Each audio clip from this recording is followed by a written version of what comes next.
Fala, turminha do oitavo ano, beleza? Hoje a gente vai ver então a aula de artes, tá, gente? Vamos abrir o livro aí na página 16 a 19, onde nós vamos comentar mais detalhes do teatro no Brasil.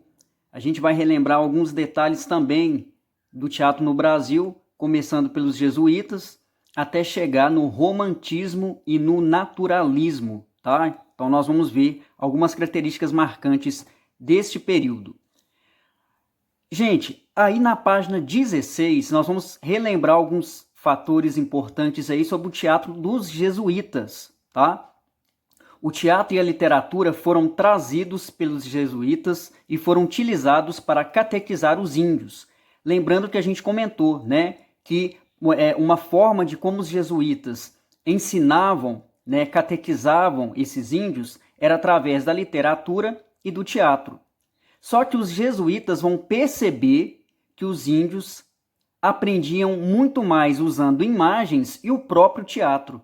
Então os jesuítas eles vão mudar a forma de catequização, que eles vão colocar os índios para participar das peças teatrais, tá?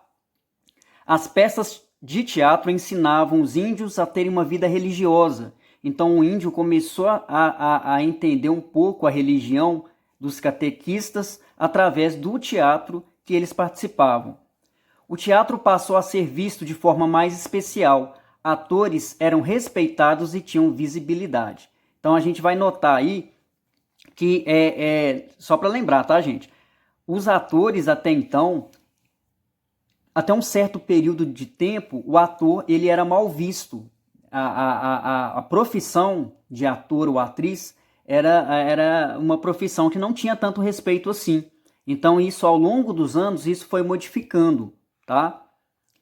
E o ator ele vai ser muito mais respeitado a partir de um certo tempo. A gente vai estar vendo aqui, ó, algumas curiosidades sobre o teatro dos jesuítas. As peças teatrais eram escritas em espanhol, português ou na língua dos índios, em tupi. Olha só que interessante aí, né? Para vocês perceberem como é que os índios iam acostumando com essas peças teatrais por conta que eram escritas também em tupi. Gente, foi lançado aí, ó, a Arena São Paulo. Foi um lugar criado em 1957. É uma escola de atores. Então, aqueles atores que eram amadores, eles se tornavam profissionais. Em 1957, a Arena São Paulo, né, lançou a ideia de tornar os atores profissionais para estar atuando em peças teatrais.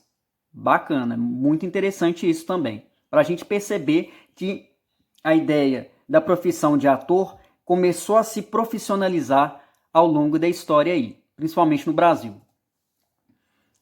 Na página 17 já vai comentar como é que foi o teatro brasileiro durante o romantismo e ao longo do tempo aí. Olha só que interessante, gente. Nós temos aí na página 17 um nome de uma pessoa que foi muito importante, principalmente na época do romantismo aí, tá?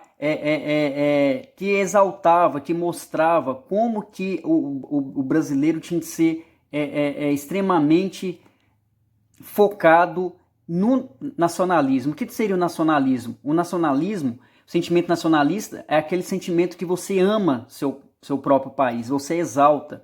Então aí o nome mais importante desse período do teatro brasileiro foi o Joaquim Manuel Macedo, que ele era romancista da época, e ele destacou por fazer surgir em todos o sentimento nacionalista, exaltar o seu próprio país. Então, ele mostrava para as pessoas que deveriam defender seu país a todo custo, exaltar o país de origem. E é interessante que ó, o teatro no romantismo irá retratar temas mais emotivos. Eu até destaquei aí, ó, temas mais emotivos, porque a gente está percebendo aí que aqui no Brasil, por ter esse sentimento nacionalista, a emoção tinha que falar mais alto para quem assistia às peças teatrais. Então aqui a gente já consegue perceber que vai mudar a temática das peças teatrais. Os temas são mais emotivos, colocavam mais emoção para que pudesse tocar as pessoas que fossem assistir às peças teatrais. Esse movimento foi importante para dar força ao teatro brasileiro no século XIX, com nomes como Machado de Assis e José Alencar. Esses dois nomes são importantíssimos, principalmente para nas peças teatrais no Brasil, porque eles começaram a dar força para que o teatro brasileiro pudesse se estender e ganhar uma força tremenda, principalmente em retratar esses temas mais emotivos, mas com ideias nacionalistas, com ideias de exaltação do país.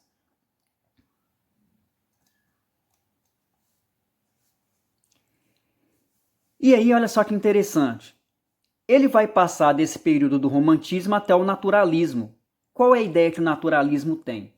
O teatro se tornou um elemento fundamental para fazer críticas sociais e retratar a realidade social e a burguesia que existia. Olha que interessante. O tema do teatro vai começar a modificar um pouquinho. Vocês lembram lá que na época do teatro grego, os gregos ensinavam muito com peças teatrais que mostravam um pouquinho dos problemas do cotidiano deles, através da comédia e da tragédia? Interessante. Olha o que o naturalismo vai fazer no Brasil. Vai começar a fazer críticas sociais.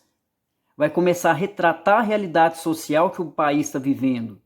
E vai comentar também como é que a burguesia vive. Então vai começar a mostrar aí a desigualdade, porque mostra a burguesia vivendo bem. Com certeza a gente vai ter uma camada mais pobre que vai sofrer muito durante esse período. Então o teatro, no período do naturalismo, ele vai começar a mostrar os problemas sociais que o país estava vivendo. Isso era uma forma de ensinar as pessoas e para fazer com que as pessoas pudessem repensar em tudo que estava acontecendo no país. Temas das peças teatrais: comédia, tragédia e drama. Olha aí o lado emotivo aí que a gente viu lá no romantismo. Os temas emotivos ganhou o nome de drama, tá vendo que interessante? Os dois nomes mais famosos aí é o Gonçalves Dias, famosíssimo, muito famoso Gonçalves Dias, e o ator João Caetano, tá? Gente, esses dois nomes foram importantíssimos nesse período, que realmente eles criticavam mesmo a realidade que estava acontecendo no país nesse período, e é muito interessante a gente perceber que o teatro ele é o veículo, melhor veículo que faz com que as pessoas possam repensar em tudo isso, através da comédia, através da tragédia e através do drama, que o drama, tudo que é emotivo toca mais, né? Então é interessante que eles queriam fazer essas críticas sociais usando o teatro. E aí na página 17 a gente já tem uma questão interessante aí, ó. Olha só que interessante, ó.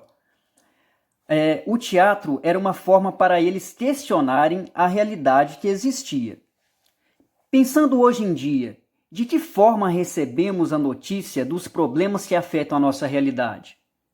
Como é que a gente recebe a notícia de tudo aquilo que está acontecendo no país? Vem de que jeito? Pela internet? Pela televisão? Pense um pouquinho. Apenas pela peça teatral se consegue mostrar a realidade? Só na peça teatral que consegue retratar essa realidade no nosso dia a dia? Por meio das artes visuais, dança e música, podemos mostrar como está a nossa sociedade? Interessante, hein? O questionamento. Pense e comente no caderno ou num cantinho do livro aí mesmo, tá? São esses questionamentos que estão aí na página 17 e que você pode pensar um pouquinho e atribuir aí a sua resposta a respeito dessas perguntas que estão aí, tá bom?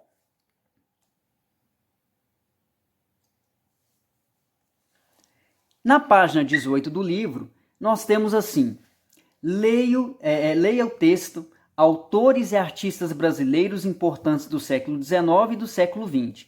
Eu aconselho vocês lerem esse texto de forma bem criteriosa mesmo. Leiam 2 vezes esse texto, tá?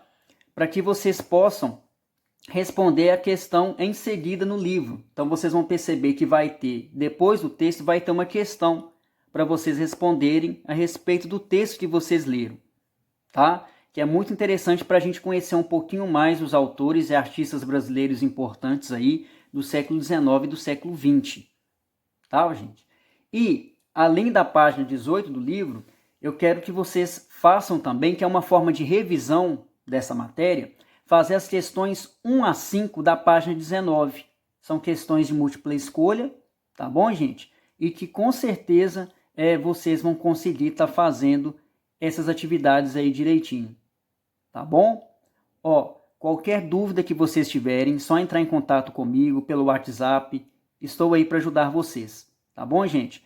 Tudo de bom para vocês e até a próxima.